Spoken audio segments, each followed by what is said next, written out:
NASCAR, what are some of the most valuable lessons that you had to learn early? NASCAR is a closely knit industry. Trying not to make enemies that you don't even know or could possibly be enemies. Trying to really stay true to your word. Sometimes, things with sponsors don't work out. But I would say my biggest thing is just staying patient, really trusting in my faith in God that, he brought us to this opportunity and he's going to see us through it. And just, really just being patient and respecting the process, because it is a process. As much as I would love to get back out there and get another 15th finish, it takes an entire team, and it takes a good team.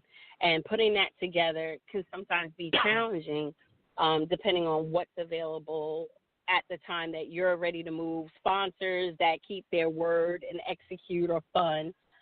You take a lot on the chin being an owner, even, really things that are not in your control. So I've had to, swallow my pride a couple of times, take a couple of, shots at the chin, but I enjoy the sport. I'm looking forward to the opportunity, and I'm just thankful that I have this opportunity and that I can pay it forward to somebody else that wants to come into the sport. Definitely. And now with the drivers, do you get a chance to pick the drivers, or do you have to recruit the drivers? How does this thing work with the drivers? Because I know that I think one of the drivers that you had was actually a somewhat known driver, and I can't think of their name or anything. But do y'all actually just recruit the drivers, or do they come after y'all, or how does this whole thing work between the drivers and the owners? Well, I have drivers that have reached out to me, and I have drivers that we have been introduced to that are looking for a seat. It really depends. It really depends on the relationship. Scott Stenzel was the driver that ran my Daytona debut, and Scott did an amazing job. He came in 15th.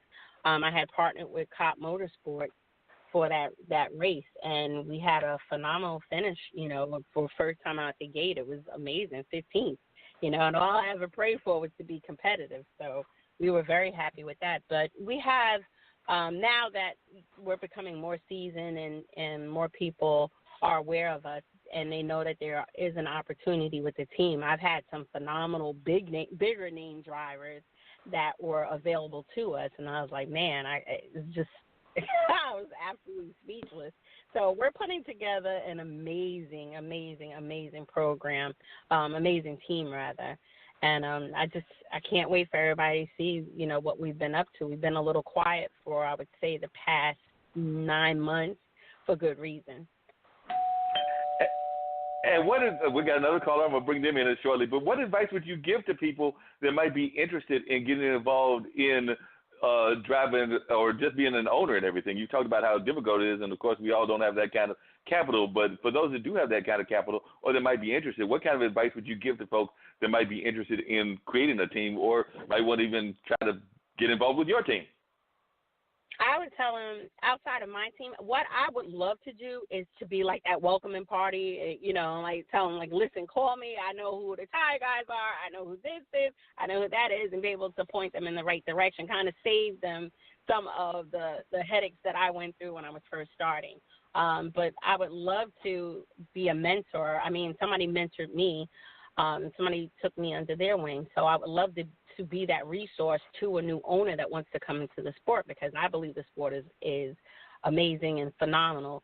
And, I tell people all the time, I'm like, you will be hooked. After your very first race, you will be hooked. I guarantee it. My dad's actually in a nursing home, and the gentleman in the bed across from him is a NASCAR fan, and he's African American. And that's the one thing that he remembers every weekend is to make sure. So I brought him in a NASCAR schedule, and he was so elated, and I was like, wow, just to see him smile, but he's always watching the races, truck races, Xfinity, Cup Series, everything. He loves the sport. Now, what's the one, now you're doing NASCAR, but what's the one competition that you really are hoping to do that you haven't done? Because I know NASCAR is full of all these different kinds of races. Of course, there's the main races that everybody knows, but then there's also, like you just mentioned, the truck races, and then there's even some of these for lack of a better term, I call them like the demolition kind of races. But what's kind of the one sport that you want to get involved in? Of course, I want to go up the line. You know, I want to progress. I want my team to progress up the cup. Trucks is a great start. It is a great start in nationals. And Xfinity, definitely getting into cars is an even bigger step. I think that's a major push. Definitely something that we need to look into here at E2 Northeast. But, of course, we always aspire to get into Cup Series, you know, and run with the bigger boys.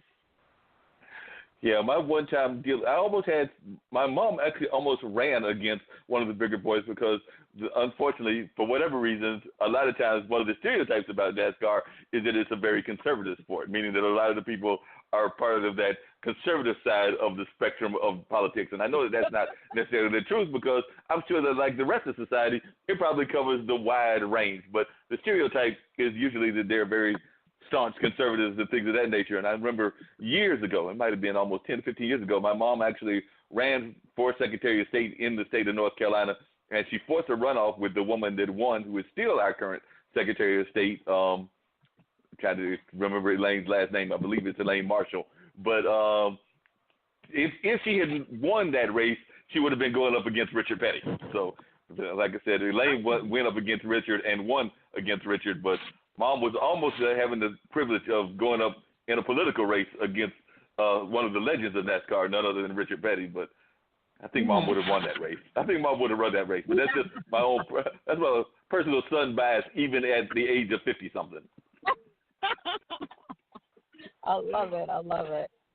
But what do you tell? When people find out that you're in NASCAR, do they have certain stereotypes about NASCAR? Do they feel that it's all, for lack of a better term, conservative white guys? Oh yeah, they do.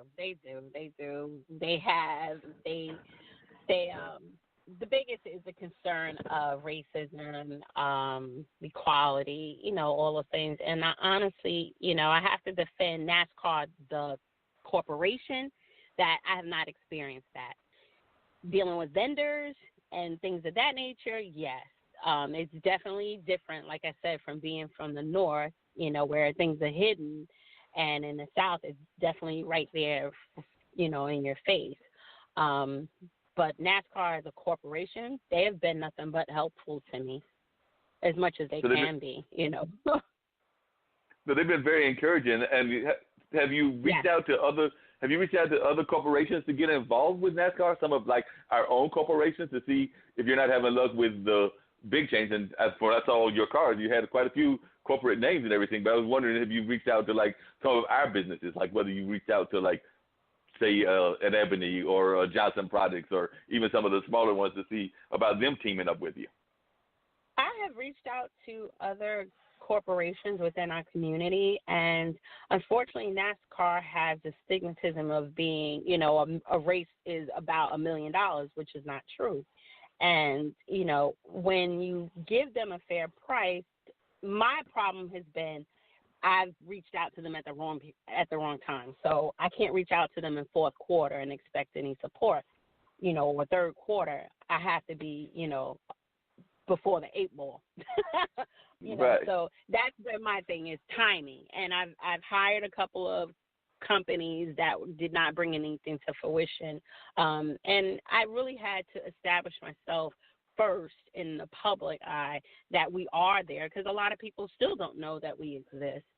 So there's still a lot of room for growth, but we've been getting a lot of support from corporate America and trying to see, you know, when exactly we can put a relationship together, put a partnership together, and how, for me, it's how not only the support on the track, but the work off the track, because what happens off the track is just as important. And I'm a humanitarian, so I like to see that the corporations that we're partnering with have some type of community outreach program. That's very important to me. And sometimes my lawyers get mad at me because they're like, no, just let them help you with their races. Don't worry about the rest. But in my good conscience, I can't. I need them to, you know, give something back to the communities that have made them very wealthy corporations. Oh yeah, definitely, and that's one of the things that I've learned. And I want to get Dean to bring in our other guests and everything, and definitely want you to stay on the line.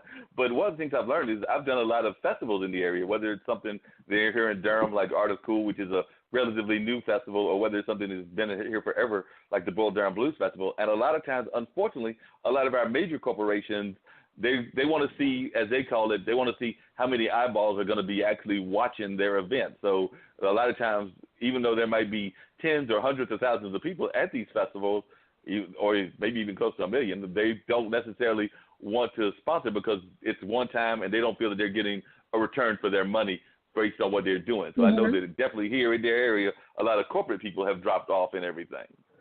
Yes, very much so.